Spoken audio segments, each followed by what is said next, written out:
वो बच्चा अभी भी लेक में ही होता है।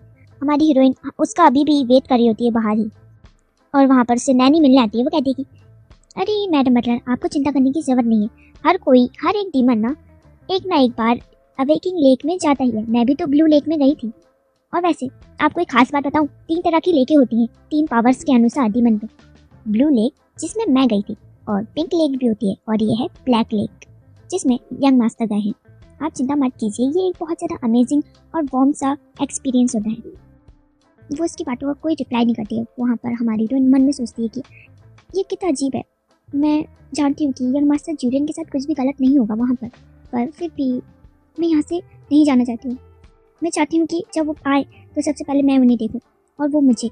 पता नहीं क्यों मुझे ऐसा फील क्यों हो रहा है जैसे कि मुझे उनके लिए बहुत सारी चीज़ें करनी थी, या फिर मैं उनके लिए बहुत सारी चीज़ें कर सकती थी जो कि मैंने नहीं की। जहाँ पे वो नैनी आना वहाँ पर बास्केट खोलते हुए कहती थी, मैडम मतलब आप वहाँ खड़े मत हुई, आप यहाँ आके बैठिए, देखिए मैं आपके लिए क्या क्या लाई हूँ। यहाँ पर मीट पाए है, यहाँ पर मीट की चीज़ें हैं बहुत सारी, और यहाँ पर ब्रोकली सूप भी है। जहाँ पे वो देखती है और वो सोचती है कि यंग मास्टर जूलियन को ब्रोकली बिल्कुल पसंद नहीं था। जहाँ पे वो हमारी हीरोइन कह रही होती कि लो यंग मास्टर जूलियन, ये खा के देखो। वहाँ पर उल्टा वो बच्चा कह रहा होता है कि नहीं पैरी, तुम्हें ये ट्राई करके देखना चाहिए। तुम मुझे रोज़ खाने को कहती हो, पर आज तुम इसे ट्राई करो। पर यंग मास्टर जूलियन, मैं तो एक डॉल हूँ ना, तो मैं ये कैसे खा सकती हूँ। और वहाँ वो बच्चा गुस्सा करते हुए कहते हैं कि नहीं, मैंने कहा ना इसे खाओ, बस खाओ। और ना चाहते हुए भी हमारी हीरोइन को वो खाना पड़ता है। और वहाँ पर वो खा रही होती है, और उसका रिएक्शन देखकर पता ही सकते हैं कि उसे वो ज़बरदस्ती खाना पड़ा और वो अच्छा नहीं है। वहाँ पर वो कहता है कि बताओ ये कैसा है, इसका स्वाद कैसा है। हाँ, वहाँ हमारी हीरोइन कहती है ये ठीक है।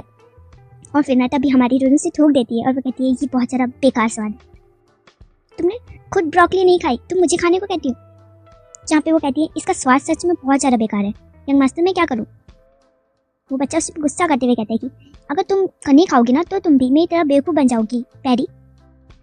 वहाँ हमारी हीरोइन कहती है बहाना लगाते हुए कि अरे पर मैं तो पहले से ही अडल्ट हूँ ना, तो मुझे इसकी ज़रूरत नहीं है। पर यंग मास्टर जूलियन, जब तक आप अवेक नहीं हो जाते आपको तो खाना ही पड़ेगा।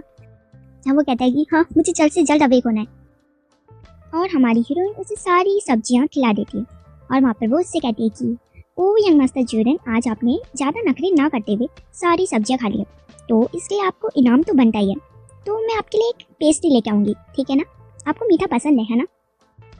जहाँ वो बच्चा कहते हैं नहीं मुझे इसकी ज़रूरत नहीं, अगर तुम मुझे कुछ देना ही चाहती हो तो रोज़ तुम मेरे साथ खाना खाओगी। जहाँ वो कहती है क्या, और वो बच्चा कहता है हाँ मैं चाहता हूँ कि वो स्नैक्स हो या फिर रात का खाना या सुबह का या डिनर, मैं तुम्हारे साथ खाना चाहता हूँ। हमारी हीरोइन मन में कहती है कि मुझे वो छोटा सा प्यारा से चेहरे वाला लड़का बहुत ज़्यादा पसंद था। जब उसने मुझे पहली बार देखकर मेरे लिए स्माइल की थी तो मैं बहुत ज़्यादा खुश थी, पर अब जब वो लेक से बाहर निकलेगा तो वो एक अडल्ट हो जाएगा, उसकी हाइट भी बढ़ जाएगी और शायद उसकी क्यूटनेस भी पहले जैसी नहीं रहेगी। जहाँ पे हमारी हीरोइन आना से पूछती है कि आना, क्या यंग मास्टर मुझे भूल जाएंगे लेक से निकलने के बाद। जहाँ पे वो कहती है कि अरे नहीं नहीं, ऑफ कोर्स नॉट, ऐसा नहीं होगा। डीमंस लेक से निकलते हैं अडल्ट होने के बाद तो उनकी मेमोरी वैसी की वैसी रहती है, ये इम्पॉसिबल है कि वो आपको भूल जाए। जब मैं निकली थी ना तो मुझे भी सारी चीज़ें याद थी यार। जहाँ हमारी हीरोइन कहती है कि अडल्ट जूलियन, हाँ तो तुम्हें क्या लगता है कि वो कितने बड़े हो जाएंगे।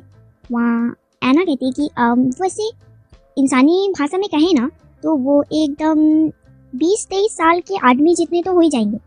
मे भी ऐसा भी हो सकता है कि उनकी दाढ़ी मूछ भी आ जाए, या फिर उनकी हाइट बढ़े, बहुत सारी चीज़ें हो सकती हैं। और हमारी हीरोइन मन में कहती कि मैं यंग मास्टर जूलियन को दाढ़ी मूछ के साथ तो बिल्कुल भी नहीं सोच सकती हूँ, वो कितने ज़्यादा बुरे लगते हैं। मुझे उनका वो हंसता हुआ चेहरा ही बहुत ज़्यादा पसंद है, इतनी ज़्यादा क्यूटनेस के साथ। हाँ, अगर मुझे पता होता है ऐसा दिन इतनी जल्दी आ जाएगा तो मैं यंग मास्टर को पकड़ के रखती और उनकी स्माइल को, इतनी प्यारी वाली स्माइल को ना एक पेंटर से बनवाती, उनकी हर एक स्माइल, छोटी से छोटी उंगली तक भी। मैडम बटलर, आपको कुछ और खाना चाहती हो? क्या आप ये ब्रोकली सूप नहीं पीना चाहती जो आप यंग मास्टर को देती थी? और ऐसे ही कुछ दिन और निकल जाते हैं। वहाँ पर लियान आता है और वो कहता है, हे मैडम बटलर, आपने मुझे मिस किया क्या? हमारी हीरोइन पहले तो उसे देखती है और मन में कहती है कि मुझे लगा कि आज लिया के आने की बारी है।